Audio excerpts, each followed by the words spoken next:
किसान भाइयों नमस्कार। मैं पुनीत सिसोदिया। किसान भाइयों, हम जब भी फार्मर्स के फील्ड पर विजिट करते हैं तो हमारे जो फार्मर्स हैं वो अक्सर हमसे कहते हैं कि हमने इस फसल में इतने कट्टे यूरिया डाला है या इतना ज़्यादा यूरिया डाला है, उसके बावजूद भी हमें अच्छा उत्पादन नहीं मिला है। तो वो समझते हैं कि ज़्यादा यूरिया मतलब ज़्यादा उत्पादन हमें फसलों से मिलेगा। तो आज की इस वीडियो में हम यही समझने वाले हैं, क्या फसलों में ज़्यादा यूरिया डालने का मतलब होता है ज़्यादा उत्पादन मिलेगा, या उसके कुछ साइड इफ़ेक्ट भी हमें देखने को मिल सकते हैं।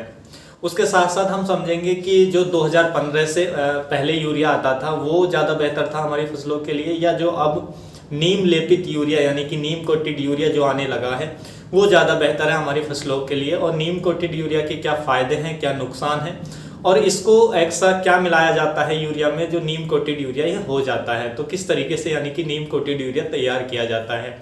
तो A to Z जानकारी इस वीडियो में लेने वाले हैं, वीडियो अंत तक जरूर देखिएगा।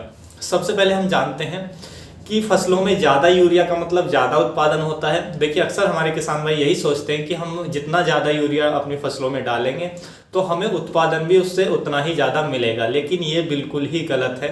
यदि आप ज़्यादा यूरिया की मात्रा अपनी फसलों में देते हैं तो उसके साइड इफ़ेक्ट आपको अपनी फसलों में देखने को मिल सकते हैं। अधिक यूरिया डालने से यानी कि जितनी फसल को ज़रूरत है किसी भी फसल को, उससे अधिक यूरिया यदि हम अपनी फसलों में खेतों में डालते हैं तो हमारी भूमि के लिए भी वो नुकसानदेह होता है। उसके साथ साथ ऐसी फसलों में जिनमें हम ज़्यादा यूरिया का प्रयोग करते हैं, कीटों का अटैक ज़्यादा होता है, रोगों का अटैक भी ज़्यादा होता है।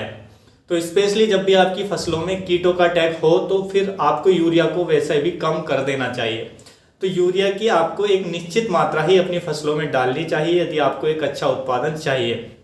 यदि आप यूरिया की अधिक मात्रा डालेंगे तो उसके आपको बहुत सारे साइड इफेक्ट देखने को मिलेंगे। तो यूरिया आप बिल्कुल भी ज़्यादा ना दीजिए। देखिए, यूरिया के अतिरिक्त भी जो हमारी फसलों को अन्य पोषक तत्वों की ज़रूरत होती है, जैसे कि नाइट्रोजन, फास्फोरस, पोटास। तो नाइट्रोजन की पूर्ति आप यूरिया से करते हैं, फास्फोरस, पोटास भी आप डालते हैं। लेकिन जो हमारे किसान भाई हैं जो द्वितीय पोषक तत्व हैं जैसे कैल्शियम, मैग्नीशियम, सल्फर, उनको अपनी फसलों में नहीं देते हैं। उसके साथ साथ जो माइक्रो न्यूट्रेंट्स हैं जैसे लोहा, जिंक, आयरन, कॉपर, मोलिब्डेनम, तो उनको भी हमें अपनी फसलों में डालना चाहिए। देखिए, जो माइक्रो न्यूट्रेंट्स होते हैं इनको हमारी फसलों के लिए बहुत कम मात्रा में आवश्यकता होती है। जैसे हम भोजन में नमक डालते हैं उतनी ही मात्रा में आवश्यकता होती है फसलों के लिए माइक्रो न्यूट्रेंट्स की, यानी कि सूक्ष्म पोषक तत्व की। जिस तरह से नमक डाले बिना जो भोजन है वो हमारा स्वाद नहीं बनता है। आप कितने भी अच्छे से अच्छे मसाले डाल लीजिए, उसमें नमक मत डालिए तो आपका जो भोजन है वो आपको अच्छा नहीं लगेगा। उसी तरीके से यदि आप यूरिया, डीएपी, पोटास अधिक डाल रहे हैं अपनी फसलों में, लेकिन माइक्रो न्यूट्रेंट्स में की आपकी फसलों में कमी है, तो जो उत्पादन है वो आपको अच्छा देखने को नहीं मिलेगा और रोग भी आपकी फसलों में ज़्यादा आएंगे। तो इसलिए हमें जो भी पोषक तत्व चाहिए, यानी कि 17 पोषक तत्व हमारी फसलों को चाहिए होते हैं, सभी को मेंटेन करके रखना होता है। यानी कि सबको बैलेंस मात्रा में यदि हम अपनी फसलों में डालते हैं तभी उत्पादन अच्छा ले सकते हैं। देखिए, जब भी हम किसी भी फसल की बुवाई करते हैं तो हमें पता होता है कि ये फसल हमारी भूमि से इतनी नाइट्रोजन ग्रहण करती है, तो हमें भूमि में उतनी ही नाइट्रोजन डालने की ज़रूरत होती है ताकि जितनी फसल ने भूमि से नाइट्रोजन ली है उसकी वो जो कमी हुई है नाइट्रोजन की भूमि के अंदर उसको हम पूर्ति कर सके।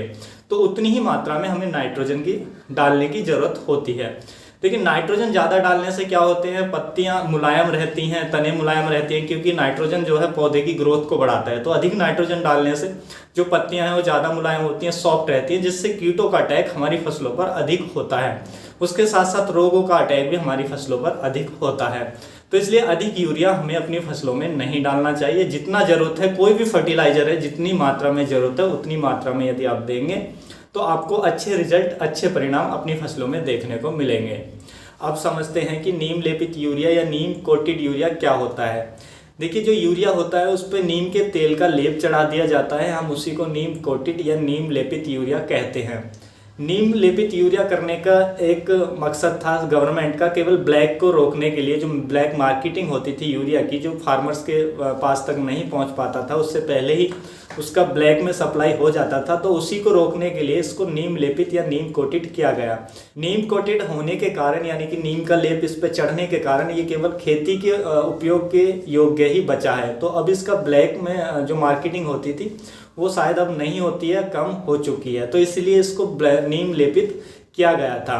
अब जानते हैं नीम लेपित यूरिया के हमारी फसलों में क्या फ़ायदे होते हैं। क्या नीम लेपित यूरिया हमारी फसलों के लिए बेटर है या उससे पहले जो यूरिया आता था वो हमारी फसलों के लिए बेटर है? देखिए, हमारी फसलों के लिए नीम लेपित यूरिया ही बेटर है, क्योंकि आप जानते हैं नीम का तेल जो होता है वो इंसेक्टिसाइड के तौर पर भी काम करता है, फंजीसाइड के तौर पर भी काम करता है। तो फसलों में जब हम इसका प्रयोग करते हैं तो फसलों में कीट कम आते हैं, फसलों में रोग भी कम आते हैं। दूसरा, नीम लेपित हो जाने के कारण यूरिया का जो डिकम्पोज है वो जब हम सॉइल में डालते हैं वो तेज़ी से नहीं घुलता है, वो बहुत धीरे धीरे घुलता है। और इसके जो पोषक तत्व होते हैं, यानी कि नाइट्रोजन की जो मात्रा होती है यूरिया में, वो हमारे पौधों को, फसलों को धीरे धीरे मिलती रहती है एक लंबे समय तक, जिससे हमारी फसलों की जो उत्पादन है वो अच्छा मिलता है। उसके साथ साथ हमारी भूमि की उर्वरा शक्ति भी सुधरती है। उसके साथ साथ नीम लेपित यूरिया का प्रयोग हम करते हैं तो जो साधारण यूरिया है उससे यदि हम 5 से 10% इसको कम फसलों में डालते हैं तो उतना ही रिजल्ट हमें ये देता है, यानी कि 5 से 10% की हम बचत कर सकते हैं नीम लेपित यूरिया डालने से।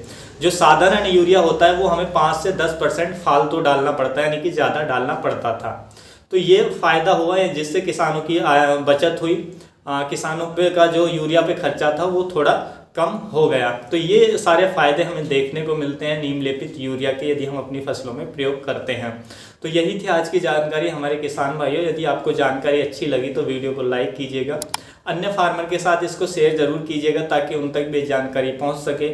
फिर मिलूँगा आपको एक और नई वीडियो के साथ, नई जानकारी के साथ। तब तक आप अपना ख्याल रखिएगा। धन्यवाद।